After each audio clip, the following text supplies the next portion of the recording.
Health and strength. ఆరోగ్యం ఉండాలి, శరీరానికి తగిన బలం కూడా ఉండాలి. ఈ రోజుల్లో ప్రతి దానికి విద్యా విధానాన్నే చెప్పాలి. కారణం ఏంటంటే ఇవాళ శరీర శ్రమ, రోజు డ్రిల్ చేయటం, గేమ్స్కి తగిన ప్రాధాన్యం ఇవ్వటం, ఇలాంటి అంశాలు పూర్తిగా మరుగుపడిపోయినాయి. దానివల్ల ఏమవుతుందంటే పిల్లల ఊబకాయం చిన్నప్పటి నుంచి, ఆహారం అలవాట్లు కూడా చాలా విచిత్రమైన అలవాట్లు వస్తున్నాయి. ఎప్పుడు వినని పదార్థాలు రావటం, నూనె సరుకులు, బజార్లో ఫాస్ట్ ఫుడ్స్, వీటికి పిల్లలు సహజంగా అట్రాక్ట్ అవుతారు. అలా కాకుండా మనకున్నటువంటి పద్ధతులు, మన ఆహార నియమాలు మనం పాటించి పిల్లల్ని తగిన శ్రద్ధగా ఆడుకోనివ్వటానికి వాళ్ళకి అవకాశాలు ఇచ్చి ఇలా చేస్తే ఖచ్చితంగా చిన్నప్పటి నుంచి ఆటలు ఆడిన వాళ్ళు చాలా దృఢంగా ఉంటారు. ఇవాళ నాగరికత పెరుగుతోంది, ఫెసిలిటీస్ వస్తున్నాయి, ఎక్కడ చూసినా కోర్టులు, స్విమ్మింగ్ పూల్స్ ఇవన్నీ వస్తున్నాయి. కనీసం ఒక సైకిల్ అన్నా పిల్లలకి కొని, అది మంచి ఎక్సర్సైజ్. అది లిమిటెడ్ కాలనీస్లో సైకిల్ తొక్కటం ఇలాంటి పనులు చేయాలి. ఏమీ లేదు, పొద్దున్నే చేతుల్లో తీసుకెళ్ళి బస్సులో ఎక్కించడం, అక్కడ దించుకుని క్లాసులో కూర్చోబెడతాం. మళ్ళా డోర్ డెలివరీ అయ్యే పిల్లలు ఎలా ఉంటారు అంటే బొతబొతలాడతారు, పట్టుకుంటే ఇదేదో రబ్బరు బంతిలాగా ఉంటారు. అలా ఉండకూడదు. వాళ్ళలో ఒక దృఢత్వం ఉండాలి, వాళ్ళ పనులు వాళ్ళు చేసుకునేటట్టుగా ఉండాలి. తల్లిదండ్రులు పిల్లల స్కూల్ బ్యాగులు మోసుకెళ్తారు. కారణం ఏంటంటే చాలా బరువుగా ఉంటున్నాయి ఈ మధ్యలో.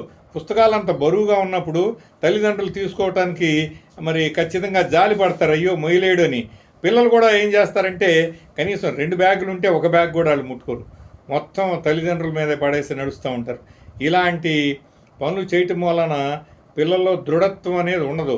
తరువాత దగ్గర దూరాలకు కూడా వాళ్ళు ఏం చేస్తారంటే బస్సుని, ఆటోల్ని పెడతారు. అఫ్కోర్స్ సేఫ్టీ అనేది చాలా ఇంపార్టెంటు. ముందల రోజుల్లో కంటే ఇప్పుడు ట్రాఫిక్ పెరిగిపోయింది, సేఫ్టీ తగ్గింది. అయినా కూడా వాళ్ళకి కొంత వీలైనంత వరకు నడక వ్యాయామం చేసేటట్టు కనుక ఉంటే నిజమైన పెట్టుబడి శరీరానికి వ్యాయామం. అలాగే మనసుకి, మెదడుకి ఎలాంటి పెట్టుబడి పెడతాము, చదువు, దాని ద్వారా ఏంటంటే ఫరెవర్ జీవితకాలం ఉండేది. మరి ఆరోగ్యం విషయంలో ఎందుకు ఆ టైప్ ఆఫ్ శ్రద్ధ తీసుకోరు అంటే చెప్పలేము. అది కారణం ఏంటంటే నిర్లిప్తత. అంత చదువు బాగా వస్తే చాలు, చదువు బాగా వచ్చి ఇవాళ ఈ మధ్యలో ఉన్న ఈ సాఫ్ట్వేర్ అలవాట్లు ఎలా తయారైనాయి అంటే క్రోనోలాజికల్ ఏజ్ వచ్చేసి చాలా యథార్థంగా ఉంటే బయోలాజికల్ ఏజ్ వచ్చేసి చాలా ఎక్కువగా ఉంటుంది. అంటే ఒక జెంటిల్మెన్ ఏజ్ కనుక 35 ఇయర్స్ అయితే అతని యథార్థమైన వయసు, బయోలాజికల్ ఏజ్ వచ్చేసి 55లో ఉంటున్నాడు.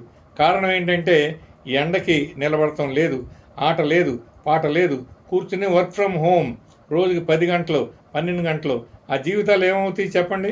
అందుకని చెప్పి దానికి అలవాటుగా చిన్నప్పటి నుంచి ఆట పాట, శరీర దృఢత్వానికి ఎక్కువ ఇంపార్టెన్స్ కనుక ఇస్తే జీవితం అంతా వాళ్ళు సంతోషంగా ఉంటారు. ఈ చిన్న విషయాలను మనం గుర్తుపెట్టుకోవాలి. ఆడితే ఏదో అయిపోతుంది, టైం వేస్ట్, ఎప్పుడు ఆటలైనా అంటారు. ఎప్పుడు ఆటలు కాకపోయినా అప్పుడప్పుడు ఆడాలి.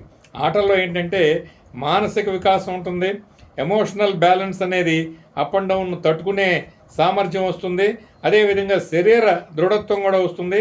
కనుక తప్పకుండా అందరూ పిల్లల్ని శరీర దృఢత్వం, ఆరోగ్యం కోసం ఆటలను ప్రోత్సహించాలి.